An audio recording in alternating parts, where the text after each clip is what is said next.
Hello friends, welcome to mutual funds Telugu. ఈ వీడియోలో best mutual funds select చేసుకున్నాక మీ risk profile తగ్గట్టు ఆ మ్యూచువల్ ఫండ్స్లో ఎలా ఇన్వెస్ట్మెంట్ చేయాలి and me investment time frame తగ్గట్టు ఎలాంటి కేటగిరీ మ్యూచువల్ ఫండ్స్లో ఇన్వెస్ట్మెంట్ చేయాలి అండ్ మల్టిపుల్ మ్యూచువల్ ఫండ్లో ఇన్వెస్ట్మెంట్ చేస్తున్నప్పుడు ఒక్కొక్క ఫండ్లో ఎంత పర్సెంటేజ్ ఇన్వెస్ట్ చేయాలని చెప్పి ఈ వీడియోలో కంప్లీట్గా ఎక్స్ప్లెయిన్ చేస్తాను. సో వీడియోలోకి వెళ్ళే ముందు నా టెలిగ్రామ్ గ్రూప్లో జాయిన్ అవ్వండి అండ్ ఇన్స్టాగ్రామ్లో ఇన్వెస్ట్ అఫీషియల్ అనే పేజ్ని ఫాలో అవ్వండి. రెండు లింక్స్ డిస్క్రిప్షన్లో ఉన్నాయి. ఒక మ్యూచువల్ ఫండ్ని ఎలాగ అనలైజ్ చేయాలి అండ్ ఎలా సెలెక్ట్ చేయాలని కంప్లీట్ వీడియో నేను అప్లోడ్ చేశాను. ఈ వీడియో చూస్తే మీకు క్లారిటీగా అర్థమవుతుంది ఒక మ్యూచువల్ ఫండ్ని ఎలా సెలెక్ట్ చేయాలని. అయితే మ్యూచువల్ ఫండ్స్ అనలైజ్ చేసినప్పుడు ఎప్పుడు ఒకే ఫండ్ బెస్ట్ ఫండ్ అని ఉండదు. Out of 500 mutual funds 20-30 funds best ఫండ్స్గా మనకి బయటపడతాయి. అయితే మనం ఈ 20-30 ఫండ్స్లో ఇన్వెస్ట్మెంట్ చేయకూడదు. ఎందుకంటే ఎన్ని ఎక్కువ ఫండ్స్లో ఇన్వెస్ట్మెంట్ చేస్తే మనకి రిటర్న్స్ అంత తక్కువ రావడానికి ఛాన్స్ ఉంటుంది. సో బెటర్ రిటర్న్స్ రావాలి అంటే మనం తక్కువ ఫండ్స్లో ఇన్వెస్ట్మెంట్ చేయాలి. సో ఈ వీడియోలో నేను మ్యూచువల్ ఫండ్స్ సెలెక్షన్ అయిపోయాక మీ రిస్క్ ప్రొఫైల్ తగ్గట్టు మీరు ఎలాంటి మ్యూచువల్ ఫండ్స్లో ఇన్వెస్ట్మెంట్ చేయాలి అండ్ మీ టైం ఫ్రేమ్ తగ్గట్టు మీరు ఏ కేటగిరీ మ్యూచువల్ ఫండ్స్లో ఇన్వెస్ట్మెంట్ చేయాలి అండ్ ఫైనల్గా ఒక్కొక్క మ్యూచువల్ ఫండ్లో ఎంత అమౌంట్ ఇన్వెస్ట్మెంట్ చేయాలని చూపిస్తాను. సో ఫస్ట్ మనం రిస్క్ ప్రొఫైల్ అంటే ఏంటి అండ్ మీ రిస్క్ ప్రొఫైల్ని మీరు ఎలా తెలుసుకోవాలో చూద్దాం. మ్యూచువల్ ఫండ్స్లో మనకి చాలా బెస్ట్ ఫండ్స్ ఉన్నాయి అండ్ అందరూ ఒకే సింగిల్ ఫండ్లో ఇన్వెస్ట్మెంట్ చేయాలని లేదు. ఎందుకు అంటే మీ గోల్స్ వేరవ్వచ్చు, మీ ఇన్వెస్ట్మెంట్ హొరైజన్ వేరవ్వచ్చు అండ్ పర్టికులర్గా మీ లాస్ టేకింగ్ ఎబిలిటీ వేరవ్వచ్చు. అందరూ సేమ్ లాస్ తీసుకోలేరు. కొంతమంది మార్కెట్ 50% ఫాల్ అయినా సరే ఓకే అనుకుంటారు, కొంతమంది 10% ఫాల్ అయినా సరే తీసుకోలేరు.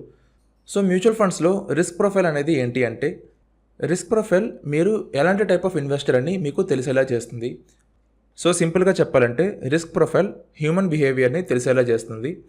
అంటే మ్యూచువల్ ఫండ్స్లో మీరు ఎలాంటి టైప్ ఆఫ్ ఇన్వెస్టర్ అని తెలిసేలా చేస్తుంది. మ్యూచువల్ ఫండ్స్లో ఇన్వెస్టర్స్ని 3 కేటగిరీస్గా విడదీస్తారు: అగ్రెసివ్, మోడరేట్ అండ్ కన్జర్వేటివ్ అని. కన్జర్వేటివ్ ఇన్వెస్టర్ అంటే ఎక్కువ లాస్ వద్దు అండ్ రిటర్న్స్ ఫిక్స్డ్ డిపాజిట్ కంటే బెటర్గా వస్తే చాలు అనుకునే వాళ్ళు. మోడరేట్ ఇన్వెస్టర్ అంటే కొంచెం లాస్ ఉన్నా పర్లేదు, రిటర్న్స్ అయితే 12%, 14% రావాలనుకునే వాళ్ళు. అండ్ అగ్రెసివ్ ఇన్వెస్టర్ అంటే లాస్ ఎక్కువ ఉన్నా పర్లేదు, రిటర్న్స్ ఎక్కువ రావాలనుకునే వాళ్ళు. జనరలీ 15%, 18%, 20% ఇలాంటి కేటగిరీ ఇన్వెస్టర్స్ ఎక్స్పెక్ట్ చేస్తుంటారు. సో మీరు ఏ టైప్ ఆఫ్ ఇన్వెస్టర్ అని మీరు ఎలా తెలుసుకోవాలంటే invest.blog సైట్కి వెళ్ళండి. ఇక్కడ మీకు రిస్క్ ప్రొఫైల్ ట్యాబ్ ఉంటుంది, దాని మీద క్లిక్ చేయండి. ఈ డీటెయిల్స్ ఫిల్ చేస్తే మీరు ఎలాంటి టైప్ ఆఫ్ ఇన్వెస్టర్ అని మీకు తెలుస్తుంది. ఇక్కడ శాంపుల్కి నేను నా డీటెయిల్స్ ఫిల్ చేసి మీకు ఎక్స్ప్లెయిన్ చేస్తాను. So full name mutual funds Telugu, email ID mutualfundstelugu@gmail.com. First question ఏంటి అంటే స్టాక్ మార్కెట్లో రిస్క్ అనే పదం విన్నప్పుడు మీరు ఏం ఆలోచిస్తారు అని. రిస్క్ అంటే డేంజర్ అనా, లేదా అన్సర్టనిటీ అనా, ఆపర్చునిటీ అనా, లేదా థ్రిల్ అనా. నాకు రిస్క్ అంటే స్టాక్ మార్కెట్లో ఆపర్చునిటీ అని, సో నేను ఆపర్చునిటీ క్లిక్ చేస్తున్నాను. సెకండ్ క్వశ్చన్ ఏంటి అంటే ఒకవేళ మీ రీసెంట్ ఇన్వెస్ట్మెంట్స్ కానీ మీరు అనుకున్న దానికంటే తక్కువ రిటర్న్స్ ఇచ్చినట్టయితే మేబీ లాస్ కూడా అవ్వచ్చు అది.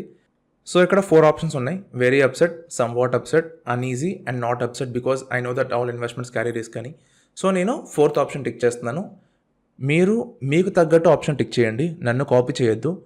నేను నా బిహేవియర్ ఇక్కడ చూపిస్తున్నాను, అలాగే మీ బిహేవియర్ తగ్గట్టు మీరు ఇక్కడ ఆప్షన్స్ టిక్ చేస్తే దాని తగ్గట్టు మీ రిస్క్ ప్రొఫైల్ మీకు తెలుస్తుంది. సో నేను 4th ఆప్షన్ టిక్ చేస్తున్నాను.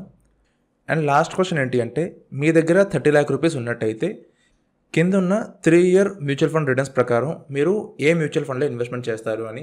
3 years టైం పీరియడ్లో ఫస్ట్ మ్యూచువల్ ఫండ్ యావరేజ్గా 10% రిటర్న్స్ ఇచ్చింది, మ్యాక్సిమం 25% రిటర్న్స్ ఇచ్చింది అండ్ లాస్ 8% ఇచ్చింది. అంటే లాస్ట్ 3 years టైం పీరియడ్లో ఆ మ్యూచువల్ ఫండ్ -8% లాస్కి కూడా వెళ్ళింది, 25% ప్రాఫిట్కి కూడా వెళ్ళింది అండ్ చివరికి 3 years అయ్యేసరికి ఇన్వెస్టర్కి 10% ప్రాఫిట్ ఇచ్చింది. సో నాకు యావరేజ్గా 20% రిటర్న్స్ కావాలి అండ్ నేను 25% లాస్ కూడా తీసుకోగలను, నాకు ఎలాంటి ప్రాబ్లం లేదు. సో నేను ఆప్షన్ డి టిక్ చేస్తున్నాను. టిక్ చేసి సబ్మిట్ చేసినట్టయితే నాకు ఇక్కడ నా రిస్క్ ప్రొఫైల్ తెలుస్తుంది.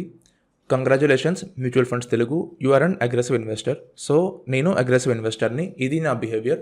మ్యూచువల్ ఫండ్స్లో నేను అగ్రెసివ్ ఇన్వెస్టర్ని. సో ఇది స్టెప్ 1. వన్స్ మీకు బెస్ట్ ఫండ్స్ ఒక 30-40 ఫిల్టర్ అయ్యాక మీరు మీ రిస్క్ ప్రొఫైల్ తెలుసుకోండి. ఇప్పుడు నేను అగ్రెసివ్ ఇన్వెస్టర్ కాబట్టి ఏ ఫండ్స్ అయితే తక్కువ రిటర్న్స్ ఇచ్చాయో ఆ ఫండ్స్ అన్నింటినీ నేను పక్కన పెట్టేయచ్చు. ఎందుకంటే నేను అగ్రెసివ్ ఇన్వెస్టర్ని, సో నాకు ఎక్కువ రిటర్న్స్ కావాలి, ఎక్కువ రిస్క్ ఉన్న మ్యూచువల్ ఫండ్స్కి వెళ్తాను నేను. సో మ్యూచువల్ ఫండ్స్లో మనకి రిస్క్ ప్రొఫైల్ వల్ల ఎలాంటి ఫండ్స్లో ఇన్వెస్ట్మెంట్ చేయాలని అర్థమవుతుంది. ఇన్ కేస్ మీరు కన్సర్వేటివ్ ఇన్వెస్టర్ అయితే ఎక్కువ రిస్క్ తీసుకున్న ఫండ్స్ని పక్కన పెట్టవచ్చు. సో అలాగా రిస్క్ ప్రొఫైల్ మనకి హెల్ప్ చేస్తుంది. సెకండ్ పాయింట్ ఏంటి అంటే టైం పీరియడ్. మ్యూచువల్ ఫండ్స్లో దీన్నే ఇన్వెస్ట్మెంట్ హారైజన్ అంటారు. ఇన్వెస్ట్మెంట్ హారైజన్ వల్ల మనకి ఏం తెలుస్తుందంటే ప్రతి మ్యూచువల్ ఫండ్ ఇన్వెస్టర్ ఒక గోల్తో మ్యూచువల్ ఫండ్లో ఇన్వెస్ట్మెంట్ చేస్తారు. అది రిటైర్మెంట్ అవ్వచ్చు, చిల్డ్రన్ ఎడ్యుకేషన్ అవ్వచ్చు, హౌస్ అవ్వచ్చు, కార్ అవ్వచ్చు, ఏదో ఒక గోల్ ఉంటుంది. And in case me goal కానీ రిటైర్మెంట్ అయితే మీరు 15 years, 20 years, 30 yearsకి ఇన్వెస్ట్మెంట్ చేస్తారు. కానీ ఒకవేళ మీ గోల్ కానీ వెకేషన్ కానీ లేదా కార్ కొనాలనుకున్నట్టయితే టైం పీరియడ్ చాలా తక్కువ ఉంటుంది. 3 years ఉంటుంది లేదా లెస్ దెన్ 1 year ఉంటుంది ఇన్ కేస్ వెకేషన్ అయితే. అండ్ మ్యూచువల్ ఫండ్లో అడ్వాంటేజ్ ఏంటి అంటే ప్రతి గోల్కి దాని ఇన్వెస్ట్మెంట్ హొరైజన్ బట్టి మ్యాచ్ అయ్యే ఫండ్స్ ఉన్నాయి. మ్యూచువల్ ఫండ్స్లో మనకి మోర్ దెన్ 30 కేటగిరీస్ ఉన్నాయి. ఈక్విటీ మ్యూచువల్ ఫండ్స్లో multi cap, large and mid cap, small cap, value funds, Contra funds ఇలాగా ఈక్విటీ ఫండ్స్లో ఉన్నాయి.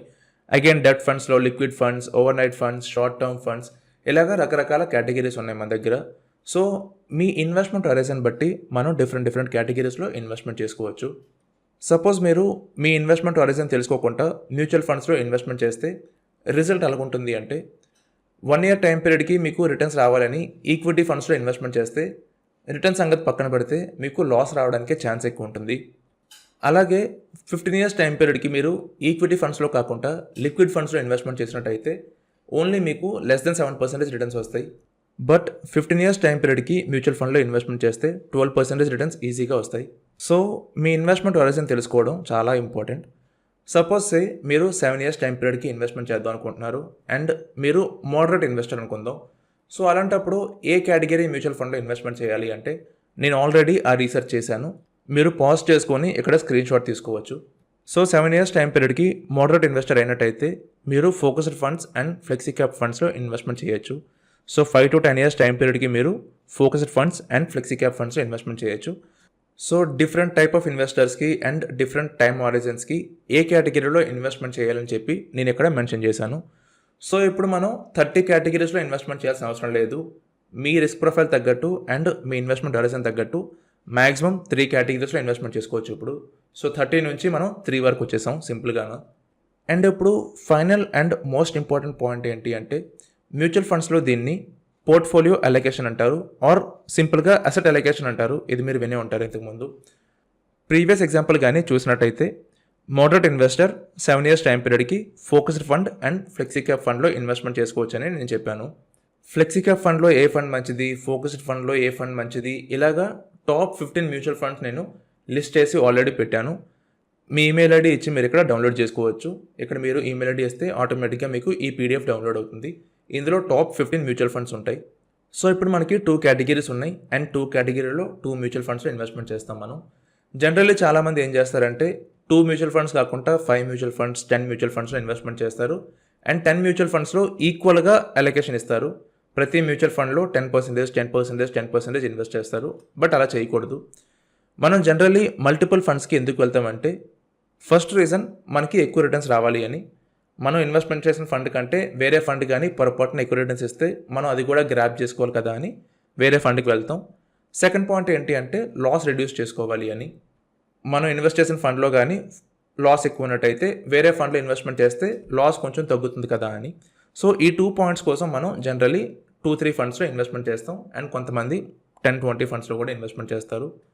సో ఒకటి కంటే ఎక్కువ మ్యూచువల్ ఫండ్స్లో ఇన్వెస్ట్మెంట్ చేసినప్పుడు ఎంత పర్సెంటేజ్ అలొకేట్ చేయాలి, ఎలా అలొకేట్ చేయాలి అంటే దీనికి ఒక స్పెసిఫిక్ ఫార్ములా అంటూ లేదు.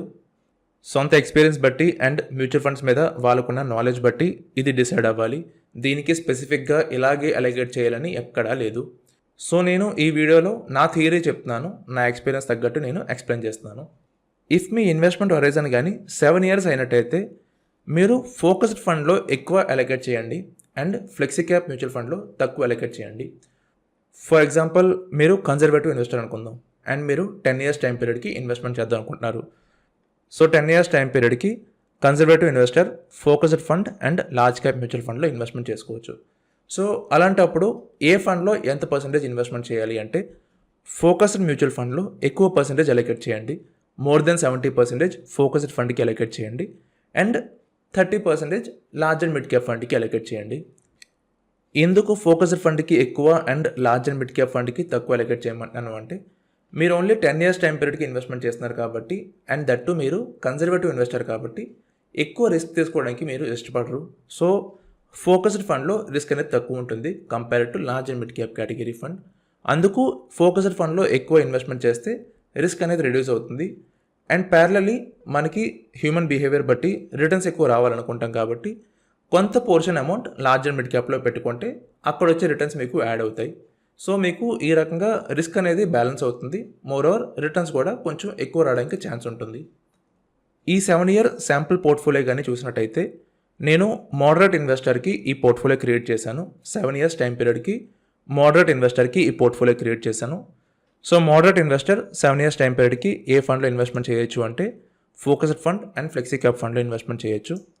సో 7 ఇయర్స్ టైం పీరియడ్ కాబట్టి ఫోకస్డ్ ఫండ్కి ఎక్కువ అలొకేషన్ ఇచ్చాను, 80% ఇచ్చాను. అండ్ ఫ్లెక్సీ క్యాప్కి 20% ఇచ్చాను. టోటల్ అలొకేషన్ 100% అయింది.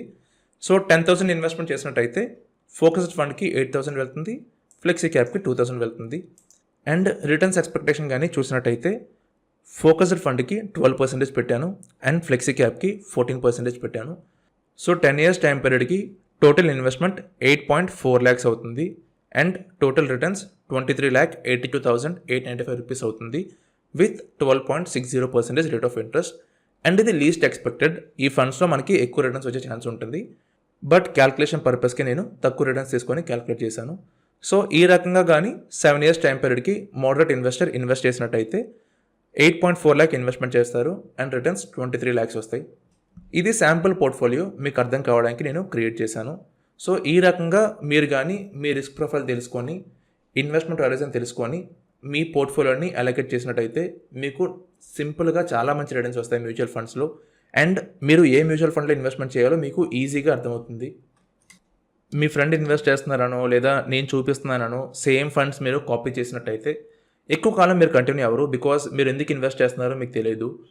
బట్ మీరు కానీ మీరెవరు అండ్ మీరు మ్యూచువల్ ఫండ్స్లో ఎందుకు ఇన్వెస్ట్మెంట్ చేద్దాం అనుకుంటున్నారు ఇది కానీ మీరు తెలుసుకున్నట్టయితే మీకు మ్యూచువల్ ఫండ్స్లో చాలా మంచి రిటర్న్స్ వస్తాయి అండ్ మీరు చాలా మంచి వెల్త్ క్రియేట్ చేసుకుంటారు. మ్యూచువల్ ఫండ్స్లో బెస్ట్ ఫండ్ సింగిల్ ఫండ్ అంటూ ఉండదు, మల్టిపుల్ ఫండ్స్ ఉంటాయి. మల్టిపుల్ ఫండ్స్లో సింగిల్ బెస్ట్ ఫండ్ ఎంచుకోవాలి అంటే ఇదే ప్రాసెస్. ప్రతి ఫైనాన్షియల్ ప్లానర్, సిఎఫ్ఏ, సిఎఫ్పి ఎవరైనా సరే ఇదే ప్రాసెస్ ఫాలో అవుతారు. సో మల్టిపుల్ మ్యూచువల్ ఫండ్స్ ఉన్నప్పుడు బెస్ట్ ఫండ్ని పిక్ చేయాలంటే మీరు ఎలా పిక్ చేసుకోవచ్చు. సో ఇది అండి వీడియో. ఈ వీడియో మీద మీకు ఎలాంటి డౌట్స్ ఉన్నా సరే మీరు కింద కామెంట్ సెక్షన్లో అడగచ్చు. అండ్ ఈ వీడియో కనుక మీకు నచ్చినట్టయితే మీ ఫ్రెండ్స్కి షేర్ చేయండి, ఛానల్కి సబ్స్క్రైబ్ అవ్వండి, బెల్ ఐకాన్ ప్రెస్ చేయండి సో దట్ ప్రతి వీడియో మీరు వెంటనే చూడొచ్చు. Thank you for watching this video.